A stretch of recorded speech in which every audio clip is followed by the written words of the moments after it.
Bienvenue! Ce qu'on va explorer ensemble aujourd'hui, c'est plus qu'une simple idée, c'est une clé. Une clé qui, une fois qu'on la comprend vraiment, a le pouvoir de faire tomber ce mur invisible qui se dresse parfois entre la vie qu'on subit et celle qu'on désire au fond. On connaît tous cette sensation, pas vrai? Cet effort intense pour un résultat minime. On a l'impression de patiner. Eh bien, ce n'est pas une fatalité. Ce n'est pas un manque de chance. C'est en fait un signal. Un signal que la réalité nous renvoie, comme un miroir. Et ce mur, le voilà le grand secret. Il n'est pas à l'extérieur. Non, il est à l'intérieur de nous. Il est comme tissé par une fréquence, une vibration qu'on émet, souvent sans même s'en rendre compte. En gros, c'est un signal de blocage qui dit à l'univers « résiste-moi ». Alors plongeons un peu dans ce concept du mur invisible. Parce que comprendre sa nature, c'est la toute première étape pour le démanteler.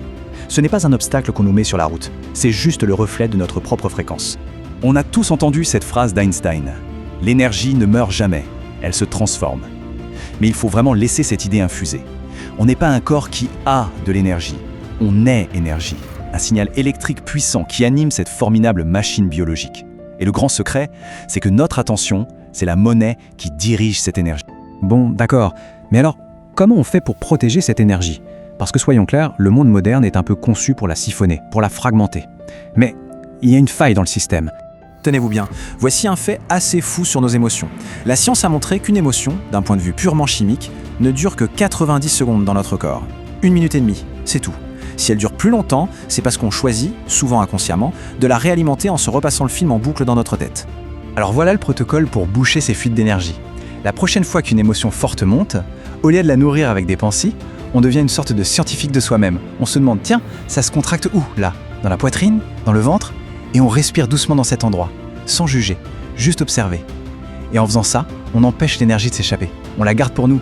Une fois qu'on a appris à protéger son énergie, on peut passer à l'étape suivante, s'attaquer à la structure même de notre perception. Parce que si on pense que nos yeux voient la réalité telle qu'elle est, on vit dans une illusion. Notre cerveau ne voit pas le monde, non, il le projette. Pour vous donner une idée, chaque seconde, notre cerveau reçoit environ 11 millions de bribes d'informations. Le vent sur la peau, le bruit de fond, les couleurs, tout. Mais notre conscience, elle, ne peut en traiter que 40. 40! Le décalage est juste monumental. Alors comment le cerveau fait-il le tri? Eh bien, il a un gardien, un portier, un videur super strict qu'on appelle le système d'activation réticulaire. Et sa mission, attention, ce n'est pas de laisser entrer ce qui est bon pour nous. Non, sa mission, c'est de ne laisser entrer que ce qui confirme nos croyances. Si on vibre la peur du manque, ce portier va littéralement effacer de notre champ de vision toutes les opportunités. On devient biologiquement aveugle à la chance. Donc, tout l'enjeu, c'est de changer les ordres de ce portier. Ça revient à passer du mode survie, qui est constamment en train de scanner les menaces potentielles, au mode création, qui lui est grand ouvert aux opportunités. Le problème? Le premier mode est notre état par défaut, celui dans lequel la société nous conditionne. Le second, c'est un choix conscient. Et cette commande manuelle pour switcher, ce hack ultime, c'est la respiration. C'est la seule fonction automatique du corps qu'on peut contrôler consciemment. À l'instant même où on décide de respirer profondément, lentement, on envoie un signal hyper puissant au cerveau qui dit « Hey, tout va bien, c'est moi qui pilote ». Et là, immédiatement, le portier change ses consignes. Il arrête de chercher le danger et il se met à scanner les opportunités. Bon, maintenant qu'on sait comment changer notre filtre, on va encore plus loin. On va voir comment on peut influencer la structure même du futur. Et c'est là que la science rejoint le spirituel, grâce à un truc appelé l'effet de l'observateur, découvert en physique quantique. Ça veut dire quoi ça? Ça illustre une idée dingue. En gros, la matière existe sous forme d'une soupe de possibilités infinies, jusqu'au moment précis où on la regarde. L'acte d'observer fige une de ces possibilités et la transforme en réalité.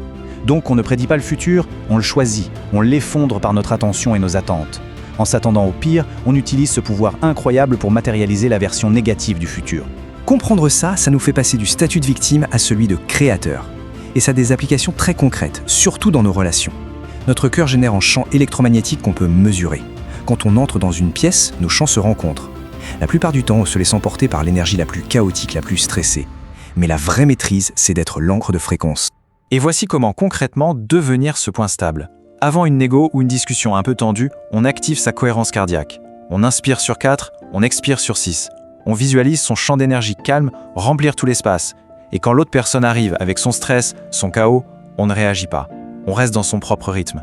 C'est la loi de la résonance. Le système nerveux chaotique de l'autre est obligé de se calmer pour s'aligner sur le nôtre, qui est plus ordonné, plus cohérent. Ok, on a maîtrisé l'énergie, la perception, les interactions, et il reste un dernier territoire immense à conquérir, notre subconscient. Et le meilleur moment pour lui parler, c'est la nuit. Le problème, avec beaucoup d'approches de manifestation, c'est qu'elles commettent une erreur presque tragique. En demandant « je veux plus d'argent », notre cerveau, qui est très littéral, il entend « je n'ai pas d'argent » et il continue de fabriquer cette réalité de manque. Il faut donc complètement changer de méthode. Alors voilà le protocole, le briefing du sommeil. Avant de dormir, au lieu de ruminer les problèmes, on pose une question orientée solution. Par exemple, comment puis-je générer cette somme de façon fluide et agréable? Et ensuite, vient le plus dur. On lâche complètement prise. On lance la question à l'univers et on s'endort avec la confiance que le subconscient va bosser dessus. L'idée, l'intuition qui va surgir dans les jours qui suivent, c'est la réponse. Évidemment, tout ce savoir ne sert à rien s'il n'est pas intégré au quotidien. Le vrai déclic, c'est de réaliser que le conditionnement social est conçu pour créer du désordre en nous. Du coup, reprendre le contrôle de son énergie, c'est un acte presque révolutionnaire. Voici comment on peut le structurer sur une journée. Ce plan en 3 étapes, c'est un peu le mode d'emploi de notre système énergétique. Le matin, avant même le café ou le téléphone, on crée son bouclier. L'après-midi, au lieu d'un stimulant, on se réinitialise avec la respiration. Et le soir, c'est peut-être le plus important, on se nettoie. On rend à la terre l'énergie des autres, l'énergie de la journée, pour ne jamais aller au lit avec ce qui ne nous appartient pas. Et ça nous amène à la conclusion la plus importante de toutes. Tout ce qu'on vient de voir, aussi puissant que ce soit, ça reste de la distraction intellectuelle, si ce n'est pas appliqué. La réalité, elle se fiche de ce qu'on a compris. Elle ne réagit qu'à ce qu'on vibre et à ce qu'on fait. La porte est ouverte, le mur invisible est tombé, mais il faut avoir le courage de faire le premier pas. Alors, la seule vraie question qui reste, c'est, face à tout ça, quelle sera la toute première action, la première habitude de ce protocole qui sera activée dès ce soir? La balle est dans votre camp.